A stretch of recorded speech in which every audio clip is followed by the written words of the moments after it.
Oi, gente, sejam bem-vindos a mais um ManaCast.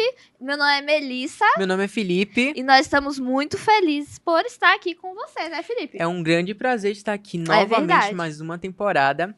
E os nossos episódios são baseados nesse guia espiritual muito importante, incrível. E se você tá com alguma curiosidade de descobrir as histórias que estão aqui, acesse o site da CPB e adquira o seu. É verdade, porque além das histórias, tem várias curiosidades, a gente fica Sim, mais muita- informado sobre a incrível, palavra perfeito. de Deus.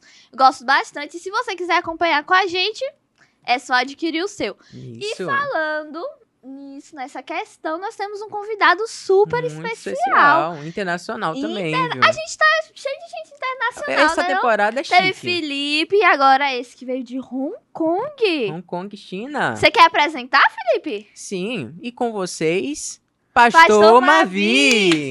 Olá, pessoal. Seja bem-vindo, pastor. Obrigado, Mas, obrigado. gente, meu Deus. Obrigado pelo convite. E aí, pastor, tudo bem com você? Tudo feliz, graças a Deus. Você está aqui Amém. nesse podcast lindo, ManaCast, e eu soube que você passou 8 anos lá na China, em Hong Kong, né? Pois é, passamos 8 anos lá, foram anos muito bons. Meu filho foi para lá com 2 meses, a minha filha nasceu lá. E um lugar muito bonito, desafios muito grandes para a pregação do evangelho. Sim. Mas agora estamos aqui, treinando missionários com o Serviço Voluntário Adventista para voltar para lá, para a China e vários outros lugares do mundo. É verdade, falando aqui um pouco do SVA, né? Eu participei do SVA, eu fui pro Chile ano passado. Olha, E aí foi uma experiência muito incrível e maravilhosa, né? E creio que todos vocês aí que tiverem oportunidade, não faltem e façam missão, que é muito importante. Pastor, eu tenho uma pergunta para o senhor, relacionada a essa China e tudo mais.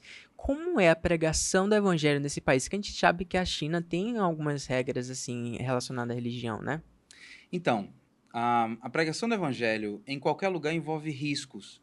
E a China não é uma exceção. A China, junto com alguns outros países da região do Sudeste Asiático, são países de regime fechado, onde não há liberdade plena de expressão religiosa. Então, é sempre um pouquinho mais arriscado. Na cidade de Hong Kong, em Hong Kong, a gente ainda tem liberdade de expressão legal, mas ainda assim é sábio não passar demais dos limites. Então, dentro da China, como um todo, existem 3 princípios que guiam a abertura das igrejas, né? Que eles chamam de 3 self principles, que é a igreja tem que ser autogovernada, então somente a comunidade local pode ter um papel administrativo na igreja, os dízimos e as ofertas não podem sair de lá, e a igreja tem que ser autocentrada. A igreja é só para quem é de lá de dentro, não pode trazer de fora. Tendo dito isso, Deus tem feito maravilhas lá. Deus tem feito com que o evangelho seja pregado na China, com restrição ou sem restrições. As coisas têm acontecido Amém. porque Jesus está voltando. Amém, é verdade. E o pastor Mavi, ele não veio sozinho aqui pro nosso Não podcast. vi sozinho, O não. filhinho dele veio. Vem cá. Elia, né? Elias. É o Elias. Elias. Cadê o banquinho pro Elias sentar, gente? Tá aqui o Elias, Senta aqui do lado. Mais um Oliveira. convidado Mais especial, um viu? convidado, viu? Estamos nascido em chiques. Salvador. E com 2 mesezinhos a gente levou ele pra Pra Hong Kong. Hong Kong. Você Kong, quer falar um país. pouquinho, Elias? Como é que foi sua experiência em Hong Kong? Boa. Foi muito boa a experiência em Hong Kong. Houve coisas ruins e coisas boas. Até as coisas, você começar a falar as coisas ruins. As coisas ruins que a tarefa era muita e era de todo dia a escola. Entendi. A mãe do Elias é argentina. Então, em casa eles falam mais espanhol. E Elias fez o primeiro ano da vida dele escolar numa escola pública que fica perto da nossa casa. Uma escola com 2.000 e tantos alunos. E lá o regime é mais severo. A escola é de 8 da manhã até 4:30 da tarde. Depois disso ainda tem um monte de tarefa. Eu acho que ele está mais feliz com a escola adventista aqui do Brasil, né, Elias? É mais tranquilo, né, Elias? Pois é. E falando em risco, né? Hoje nós iremos falar sobre Neemias. E Neemias, ele passou um momento muito difícil na vida dele, né? Porque ele é o copeiro do rei. Só que ele ficou sabendo que as muralhas de Jerusalém estavam totalmente destruídas pelo fogo. E ele ficou muito triste porque ele estava vendo o povo de Deus se afastando mais dele e estava passando por um momento muito terrível. Eles não estavam mais naquele lá tão desejado que mana leite e mel. E Neemias, ele ficou muito triste. E quando ele foi servir o rei percebeu essa tristeza. E ele ficou com medo, porque você estar triste na presença do rei era um escândalo. Ninguém podia ficar triste na presença do rei. Claro. As pessoas tinham que servir com alegria, tinham que estar alegre perante ele. E o rei pergunta, o que é que está acontecendo com você? Você está triste por quê? E ele fala que a muralha de Jerusalém estava destruída. Como ele estaria feliz, sendo que o povo dele estava triste, em calamidade? Se a gente fala isso. Calamidade. Isso. Calamidade. Falei errado, É. mas tudo bem. Então, houve uma conversa arriscada, mas a gente vê que Deus sempre estava agindo na vida dele. Deus estava guiando a conversa para que o rei fosse generoso e ajudasse Neemias. E foi isso que aconteceu. Sabe uma coisa que eu acho legal dessa conversa arriscada? Eu acho que existe uma lição muito legal aí de autenticidade na vida espiritual. Às vezes a gente corre o risco de adotar modelos de vida espiritual boa e dizer que eu só vou ser um bom cristão, um bom adventista, se eu for tão adventista quanto, não sei, quanto o pastor Dudu, quanto o pastor Diego. E essas pessoas, às vezes, têm uma experiência espiritual muito bonita, muito legal, a gente se inspira nelas. Mas a autenticidade da experiência espiritual é muito necessária quando a gente vai à frente do rei do universo. O Artaxerxes era um rei, lá da Pérsia e tal, beleza. Mas quando a gente se aproxima do rei do universo, essa autenticidade ela é muito necessária. Tá triste? Ora triste. Tá com raiva? Ora com raiva. Tá alegre? Ora alegre. Essa autenticidade, sabe? Essa genuinidade da relação, ela faz muita diferença e às vezes a gente perde muito por pensar ou achar ou sentir que eu só vou ter uma vida espiritual saudável quando eu parecer o meu, sabe, o meu Pessoa de modelo, referência. a pessoa de referência. Não Sim. é assim. Tá triste, ora triste. O senhor falou sobre a oração e eu me lembrei que isso aconteceu com Neemias. Antes de ele dar uma resposta ao rei, ele fez uma breve oração a Deus. E nesse guia espiritual, né, ele fala que não existe momento ou lugar específico para orar. Todo momento a gente pode estar conectando a nossa mente com Deus. Isso vai desenvolvendo o nosso relacionamento, vai desenvolvendo a nossa fé, a nossa confiança em Deus, para que quando chegar esses momentos assim que a gente tem que colocar a nossa fé em prática, a gente vai estar firme espiritualmente, a gente não vai negar o nosso Deus. Eu acho interessante isso, porque às vezes a gente escuta muito as pessoas falarem, ah, não, eu só vou pregar quando meu devocional estiver 100% concluído, ou eu só vou pregar quando eu me libertar de algo, eu só vou fazer algo para a igreja depois que eu parar de fazer algo. Só que se a gente sempre pensar depois, a gente nunca vai chegar, porque a gente nunca vai chegar ao estado de perfeição. E quando nós estudamos a lição de Neemias, a gente percebe que quando nós nos dedicamos ao Senhor e fazemos a sua obra e estamos mais envolvidos com Ele, que nós conseguimos largar esses vícios que nós deixamos para depois ou acabamos deixando de lado. E essa questão de Neemias, de vir falar com o rei e mostrar sua tristeza foi algo que me pegou muito, porque, tipo, quando eu estudava a lição de Neemias até então, eu falava, beleza, Neemias fez o trabalho dele, tava triste, o rei foi, consolou ele, ok. Só que existe algo por trás, né? Eu tava falando com o Davi, que tá ali, vocês não vão ver, mas a gente tava conversando sobre a lição. Ai, não é Davi, não. É Vitor. Desculpa.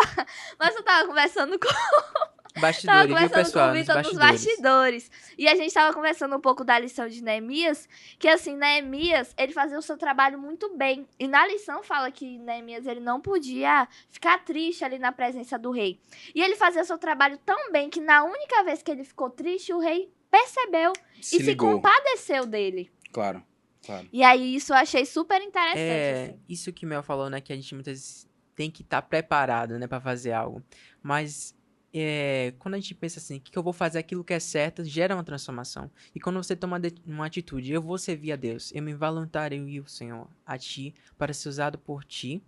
Então, Deus vai fazer uma transformação no nosso caráter. Ou seja, a gente não vai ficar pegado ao pecado. A gente vai cada vez mais se afastar. Porque quanto mais a gente se aproxima de Deus para fazer a vontade dele, nosso caráter, nosso coração vão ser transformados. Claro. A gente vai tendo uma nova visão, um novo propósito. Sim, a gente vai crescendo de graça em graça. É como o provérbio diz, Provérbios 4. O caminho do justo é como a luz da aurora, que vai crescendo até ser o dia perfeito. Mas tem uma coisa que eu acho que é muito importante a gente aprender também na história do Neemias, especialmente no fato dele estar triste e no fato do rei perceber que ele está triste. Se ele tivesse triste todo dia, se ele tivesse fazendo um trabalho mal feito todo dia, ninguém ia perceber quando ele não tivesse. Mas é que uma coisa que o C.S. Lewis diz, eu acho que ali acertou muito, é que o cristão não é aquele que nunca cai. O cristão é aquele que se recusa a ficar no chão. Sim. Não é o cara que tá feliz o tempo inteiro. É aquele cara que se recusa a ficar na tristeza, a ficar na parte mais low, mais baixa do sentimento. Aquele que levanta e fala, olha, não, tem coisas erradas acontecendo no mundo. E eu tô triste por isso. E eu vou orar. E em vez de cruzar os meus braços para a calamidade na qual se encontra o povo de Deus, o que é que eu vou fazer? Eu vou falar com quem resolve o problema. Vou fazer alguma coisa sobre isso. Ele se coloca na mão de Deus, né? Porque ele não fica parado vendo um mundo todo assim, vivendo em pecado, em discórdia, em ódio. O cristão, ele entende seu propósito, que ele foi chamado por Deus para fazer algo maior. É E a gente verdade. tem que entender que essa é a missão que Cristo nos deu. Ele nos chama para fazer algo maior, porque Neemias, ele sentiu o desejo, Deus colocou no coração dele, de restaurar o muro de Jerusalém, né? E ele queria fazer que o seu povo se aproximasse mais de Deus. E esse também deve ser o nosso sentimento, de fazer algo maior, de servir a causa do Senhor, porque isso é um propósito eterno que Deus tem colocado no coração de muitos adolescentes, de muitos jovens, de muitos adultos, para fazer a verdadeira obra. Neemias estava disposto a ajudar o seu povo, porque assim, Neemias, ele estava na alta corte do rei, trabalhando pelo rei. A lição fala que ele era uma das pessoas mais importantes, um judeu, o mais importante ali naquele período. E aí, quando ele descobre que os muros de Jerusalém estão caídos, ele fica triste, porque ele poderia pensar, tipo, os muros caíram, tá bom, os muros caíram, mas eu tô aqui, vivendo do bom, comendo Tô o muito melhor, tá bom, tranquilo. Mas não, ele se compadece, ele fica triste. E aí ele começa a pensar, poxa, o meu povo está vivendo em uma situação de calamidade. Porque quando os muros eles estão caídos, o povo não tem uma proteção. Podem vir saqueadores, as pessoas podem ali destruir mesmo a economia do local, sabe? E aí quando Neemias ele percebe isso, ele fala, não, eu tenho que ajudar. E aí ele fica triste. E a gente percebe que não só são 1 ou 2 dias, ele chorou várias e várias noites. Tanto que o rei acabou percebendo, sabe? O rei virou Neemias, o que é que tá acontecendo? Por que você está assim tão triste? E Neemias, ele vai e fala pro rei. Eu achei interessante que quando a gente lê o primeiro capítulo de Neemias, quando Neemias, ele fala, como o rei perguntou pra ele, que ele fala assim, ai, Neemias, como é que você está? Logo antes de Neemias responder, disse que ele fez uma breve oração.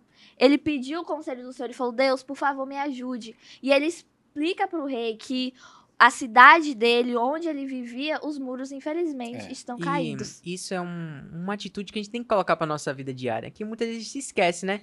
A gente muitas vezes pensa que só podemos orar quando é algo grande, quando é uma doença, mas no nosso dia a dia, na música que eu devo escutar, no filme que eu devo ver, nosso dia a dia, nosso cotidiano, nas nossas atitudes assim que a gente faz, a gente tem que pedir a direção a Deus, porque o cristão, ele não é direcionado pelo mundo, não é direcionado por pessoas, ele é direcionado pelo Espírito Santo. Sim. Então, se a gente quer viver uma vida correta, uma vida baseada em princípios, queremos viver a missão, a gente precisa ter o direcionamento daquele que conduz a missão. Claro. E o que conduz a gente à missão não leva a gente a uma experiência emocional sem que essa esteja conectada com o mundo real. O que é que eu quero dizer com isso? Neemias tinha experiência espiritual dele com Deus, mas a experiência dele espiritual com Deus levou ele à ação, Sim. ok? A fé leva a gente a agir no mundo. A fé sem obras é teatro espiritual. Pela fé, todos os heróis da fé fizeram coisas concretas no mundo. Pela fé, Davi foi lá, pegou 5 pedrinhas e foi contra um gigante. Pela fé, Abraão saiu da terra dele e foi para a terra que ele não conhecia. Sabe, a fé do Neemias, a relação espiritual que Neemias tinha com Deus, levou, primeiro, a um sentimento profundo de tristeza pela situação na qual o povo de Deus se encontrava. Segundo, não deixou ele no sentimento profundo. levou ele à ação. Você tá entendendo? Uhum. A gente corre o risco muito grande na nossa geração de ficar no sentimento profundo. Sim. Olha, tô sentindo. Caramba, tô ali, tudo certo, beleza. E depois? Você vai fazer o quê? Ele se arriscou. Tem um outro aspecto que eu acho muito importante na tristeza que ele decidiu demonstrar na frente do rei, é que ele colocou o pescoço dele em risco. Sim. Ele colocou o pescoço dele em risco. Não há obediência a Deus sem riscos nesse mundo dominado pelo inimigo. É verdade. E quando uma pessoa que decide a Deus e se posiciona, as pessoas olham e admiram. A gente vê isso na história de Daniel, né? Daniel ali na Babilônia, cativo, e mesmo assim ele decide estar firme no Senhor. E as pessoas começam a respeitar no caso de Neemias também. Na lição fala que Neemias, ele pediu para que ficasse assim 2 a 3 anos ali em Jerusalém, né? E Neemias ele fica 12 12 anos. anos. 12 anos ali trabalhando com o povo, ajudando na vida espiritual, que depois a gente sabe que Esdras vai também e ajuda na reforma. Então, isso é muito interessante. O senhor focou em um ponto sobre sentimento, né?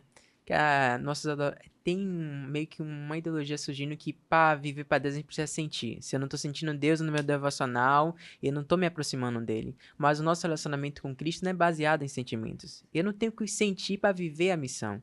Eu tenho que ter a fé, porque a fé é acreditar naquilo que você não vê. Sim. Então eu não preciso sentir para ter fé, eu só preciso ir. Porque é viver o id de Deus, né? Jesus fala, ide pregar o evangelho. Então ele nos chama a viver o id, a viver a missão constantemente no nosso dia a dia. E o mais interessante é que geralmente nós estudamos a Bíblia e vemos profetas que foram usados por Deus, reis, mas Neemias, na verdade, ele não era um profeta. Ele simplesmente era um homem que decidiu ser usado por Deus. E a partir do momento que ele se decide ser usado por Deus, Deus faz coisas grandiosas na sua vida. Ele usou ali a sua força de vontade, sua fé em Deus e ajuda plenamente, claro, para que os muros fossem reconstruídos. Claro. Eu estava estudando a lição e me veio um negócio na cabeça sobre essa coisa do Neemias e da diligência com a qual ele trabalhava. Ele era um bom copeiro. É que o copeiro da história de José possivelmente não era um copeiro como Neemias. E a negligência do cara leva ele para prisão. Sim. E depois ele sai da prisão e, em vez de lembrar de José, ele esquece de José. Ele não estava pensando na calamidade na qual José estava. Ele não estava pensando no cara que tirou ele da prisão. Ele estava na dele. Foi só depois que Faraó tem um sonho. E então, tem José. Neemias era copeiro e copeiro do rei. Mas, em vez de negligenciar o seu povo, ele lembrou dele. Sim. Em vez de ter uma vida ali que talvez fizesse com que talvez fosse bater na prisão igual o copeiro do Faraó, ele era diligente no seu trabalho e ele assumiu riscos e fez o que devia ter feito para construir o muro de Jerusalém. E se ele não fosse um cara extremamente confiável, nenhum rei teria deixado um funcionário sair 12 anos do trabalho sem mandar buscar o cara de volta. É Uma verdade. folga assim longa, né? E a lição ainda fala que Artaxerxes, ele era um rei assim, meio duvidoso, vamos Inconstante. colocar isso, inconstante. E aí ele vai e deixa o seu copeiro ficar 12 anos fora. Então mostra também como Neemias era um cara de respeito, né? Alguém que sabia fazer o seu trabalho bem feito. Não, então tem outra coisa. Copeiro não era simplesmente o cara que servia o copo, tá? Era o cara que se certificava de que o rei não ia ser envenenado. Então era um papel muito importante. Só que o Neemias, através da relação dele com Deus, conseguiu explicar para o rei que reconstruir o muro de Jerusalém era mais importante do que salvar a vida do rei em caso de envenenamento. A gente vê que Deus, ele tá em tudo, né? Pelo fato de o rei ser inconstante, a gente já vê que Deus já estava atuando. A gente precisa confiar no plano de Deus. Por quê? Eu quero viver a missão, mas como que eu vou ir viver a missão se eu não confio nos planos de Deus? É porque na missão que a gente vê Deus realmente agindo. Ou seja, uma lição para vocês. Se vocês querem ver Deus agindo na sua vida, viva a missão. E viver na missão é confiar nos planos de Deus. Neemias, ele sabia que Deus tinha algum plano ali. E ele sabia que Deus ia conduzir. E a gente também tem que fazer isso na nossa vida. A gente tem que confiar que Deus ele tem um plano e a gente precisa tomar a nossa decisão. Eu vou viver os planos de Deus. Eu vou deixar Deus me conduzir. Eu vou deixar Deus mudar as situações. Confiar que ele realmente vai agir. Eu acho que muita gente sabe essa história, mas eu sempre pensei em fazer missão, assim, desde pequena. Eu nasci na igreja, então eu sempre escutei muita gente falando, ai, faça missão, é muito bom. E eu sempre Muito pensei, não, empolgante. quando eu fizer 18 anos, eu vou para um ano de missão e tal. E aí, ano passado, em 2023, em março, eu recebi o chamado para fazer missão no Chile. E aí eu lembro que quando eu recebi o chamado, já contei várias vezes esse testemunho, eu fiquei muito feliz. Só que tinha a questão do valor das passagens e eu não tinha como obter aquele valor. E aí eu lembro que eu comecei a orar. Eu orava o Senhor falando, meu Deus, como é que o Senhor me dá uma oportunidade dessa e eu não tenho como correr atrás, vamos colocar assim. E aí eu lembro que depois de muitas orações, eu comecei a gravar vídeos pra internet, fiz uma vaquinha e tudo mais, e no final eu consegui o valor das passagens, Deus me ajudou. E aí em dezembro, no finalzinho do ano de 2023, eu fui fazer missão no Chile. Mas eu conto isso porque a missão, ela traz essa importância das viagens missionárias. Porque você começa a depender totalmente de Deus. Não que ano passado eu não dependesse de Deus, mas quando você está em um outro país, vivendo uma outra cultura, eu, no caso, estava ali com um monte de adolescente, e viver a missão no Chile com vários adolescentes, com um objetivo, foi algo muito importante para mim, que marcou a minha vida, sabe? Eu, com 15 anos, fazendo missão com outros adolescentes, é algo que foi de grande importância para mim. E eu digo que são nos momentos mais difíceis na nossa vida que nós conseguimos ver Deus. Porque eu não achei que eu conseguisse ir. E foi o momento que eu mais dependi de Deus, o momento que eu mais orava, o momento que eu mais intercedia por causa desse propósito. É que a gente fica mais sensível ao ouvir do Senhor, né? Sim. Quando a gente realmente tá naquele momento assim que parece impossível, mas a gente coloca a nossa confiança em Deus sabendo que Ele pode fazer o impossível na nossa vida, né? Sim. A gente lembrar sempre no nosso dia a dia que Deus é o Deus do impossível. Sim. Ele pode resolver essa situação, Ele vai abrindo as portas para a nossa vida e a gente tem que confiar que Deus vai abrir a porta. Claro. Melissa contou a experiência dela, eu queria também contar a minha. A minha vinda pro Maná, eu recebi o chamado, né, procurei tia Eliane e tudo mais, e eu não ia conseguir vir pro Maná por conta da questão do transporte e tudo mais, ia ficar muito distante pra mim, só que Deus foi abrindo a porta. E um detalhe é que, né, em janeiro, quando eu entrei no Maná, meu pai estava desempregado, ele tinha acabado de sair do emprego, então a condição financeira não estava muito complicada, meu pai é personal training, só que Deus aí foi abrindo a porta na minha família, na minha vida de forma sobrenatural. Depois de alguns meses, meu pai abriu uma academia, aí a situação financeira foi melhorando. A questão do transporte, a moradia para vir para Salvador foi se resolvendo e a gente vendo que Deus está agindo constantemente.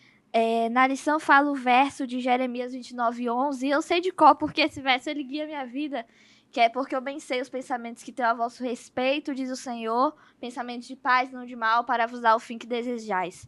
E eu creio que da mesma forma que Deus ele tinha planos para Jeremias, ele tem planos para mim e para você também. E nós, como adolescentes, nós podemos dar o nosso testemunho para as outras pessoas, como Jeremias deu. Jeremias, eu tô com Jeremias na cabeça. Como Neemias deu, Neemias ele deu ali seu testemunho pro rei. E nós podemos fazer isso também. Eu não estudo em colégio adventista, eu estudo em federal. Então, a maioria dos meus professores e tudo mais são ateus, não acreditam em Deus. Meus colegas são nessa pegada também. Mas eu dou um exemplo de cristã. E eu já escutei várias vezes de as pessoas estarem xingando do meu lado e falar, não, vamos parar de xingar porque a Melissa é crente e tudo mais. E eu sempre tento mostrar dar o meu testemunho para as outras pessoas, porque talvez eu seja a única Bíblia que aquela pessoa vai ler. Talvez eu seja a única versão de Jesus que aquela pessoa vai ver.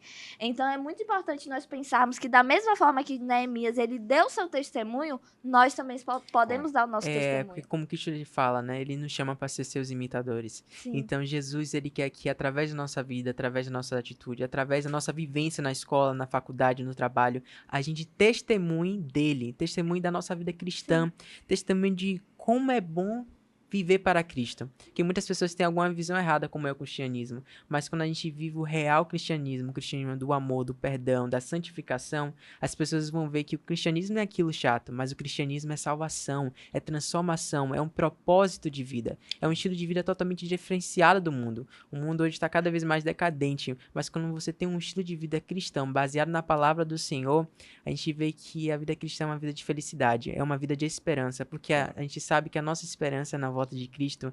Amém. Então, quando a gente tem essa esperança no nosso coração, a gente não vai ficar apegado a esse mundo, porque a gente vai se apegar cada vez mais a Cristo. Claro, claro. A caminhada cristã tem a linha de chegada é certa. E durante o caminho vai haver tribulações. Mas como nos diz João, tem de bom ânimo. Porque Jesus venceu o mundo. Amém. Amém. Eu acho que exatamente esse é o coração que Neemias tinha. Senhor, tá cheio de tribulações, o muro tá aberto, o templo não tá terminado, a gente quer te adorar, mas tem de bom ânimo. E o bom ânimo deve ser traduzido em ações na vida real, Sim. não apenas num sentimento. O bom ânimo tem que ser traduzido em uma experiência legítima com Jesus, que vai ter altos, E vai baixo. ter baixos, só não pode não ter. Pastor, falando sobre altos e baixos, né? E como Neemias ele fez, né? Ele estava naquele momento de oscilação, né? Tava no alto e depois ia pro baixo. E a oração é algo que fortalece o nosso coração. E eu queria pedir ao Senhor que pudesse orar por nós nesse momento. Vamos orar, vamos orar. Querido Senhor Deus que habita nos mais altos dos céus, obrigado pelo teu amor, obrigado pelo exemplo de Neemias. Dá-nos, Senhor, a diligência que Neemias teve como copeiro, a legitimidade, genuinidade da relação que ele teve contigo e com o rei. E dá para a gente a coragem, Senhor, de cumprir a missão que o Senhor nos confiou. Neemias cumpriu a missão dele de reconstruir a muralha, os muros de Jerusalém. E dá para a gente, Senhor Jesus, a força, a coragem de transformar a tua vontade nas nossas vidas em ações. Amém. Te agradecemos pela oportunidade que o Senhor nos dá de estudar a tua Bíblia, de estudar a palavra. E te pedimos força do Espírito Santo todos os dias, para que sejamos jovens como Neemias. Em nome de Jesus te agradecemos e pedimos. Amém. Foi muito bom ter você aqui. Eu amei gravar esse podcast com o Felipe, com o Pastor Mavi. Se você quiser acompanhar, tem vários Uhum. que já foram gravados e também virá outros. Semana que vem tem mais. Semana que vem tem mais. É verdade, é isso. Siga as nossas redes sociais que vão estar Comente aqui nosso embaixo. vídeo, compartilhe para o grupo da igreja, para os seus amigos, Compartilha para pro todo grupo mundo. dos adolescentes também, né? Isso. Muitos precisam escutar essa mensagem. Siga o Pastor Mavi nas redes sociais. E a Pode falar seu Olibetinho arroba também, se você viu? quiser. @prmavi.alves. Pronto. Esse aí, Eu acho né? que é isso. Segue o Pastor Mavi. E é isso. Segue a UL Betim, que Isso senão aí, Bia viu, vai me pessoal? matar. Segue a UL Betim no Instagram. E acho que é isso, né, Bia? Se inscreve no canal. E é isso, gente. Beijo. Tchau, tchau, Tchau. pessoal. Valeu!